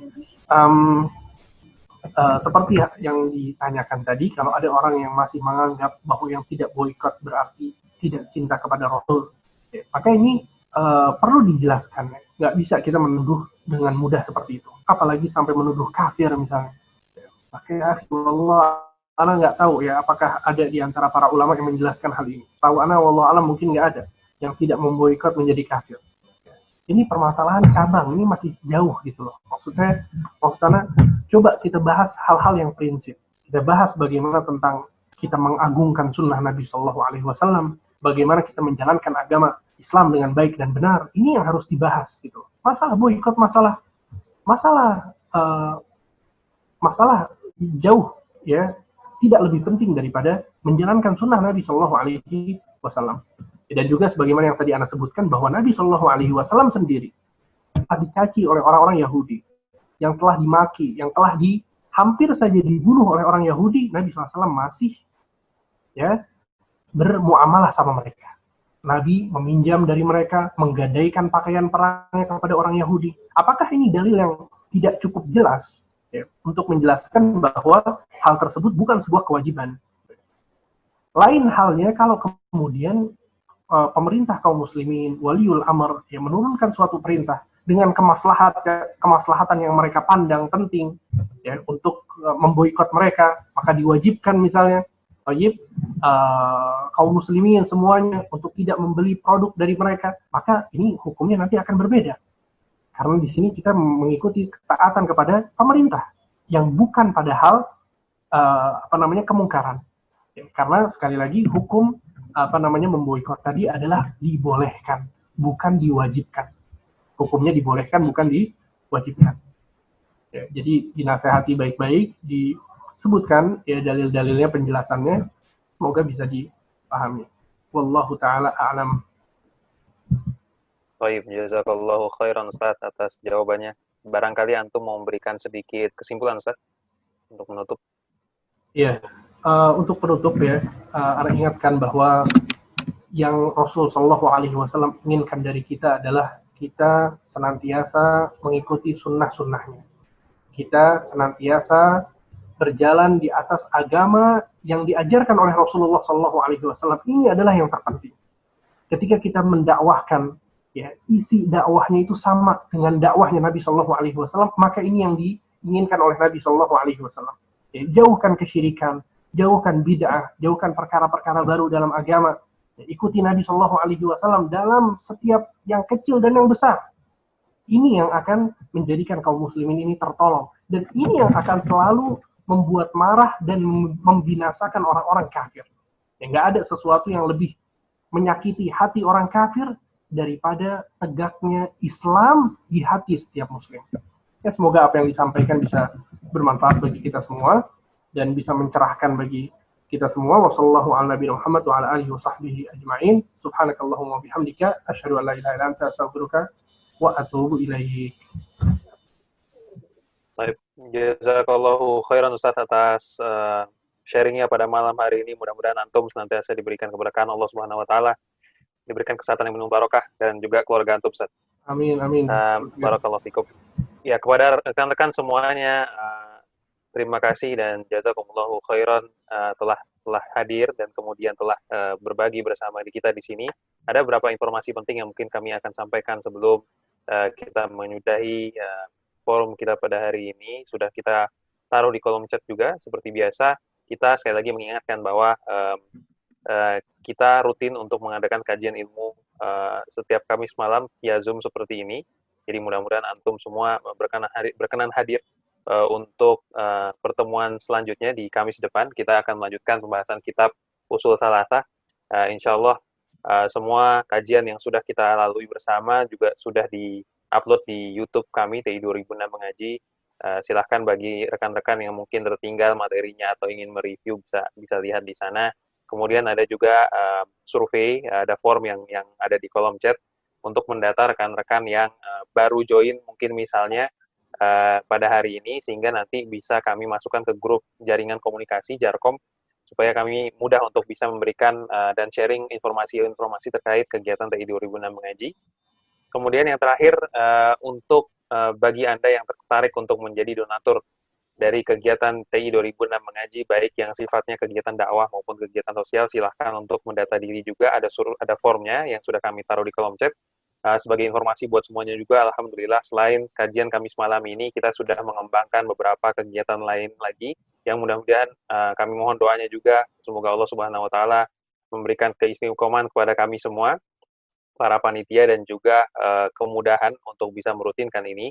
Ada kelas kajian TI kelas muamalah bersama kajian TI 2006 Mengaji. Dan alhamdulillah kita sudah pertemuan pertama kemarin Senin dengan 30 sekian peserta, 33 kalau saya tidak salah.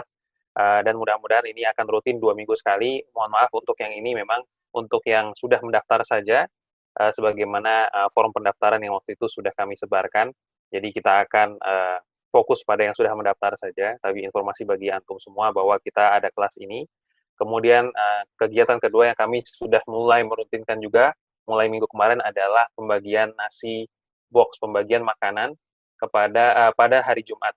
Jadi pada minggu kemarin kita alhamdulillah sudah membagi 60 nasi box kepada kepada masyarakat di sekitaran Depok.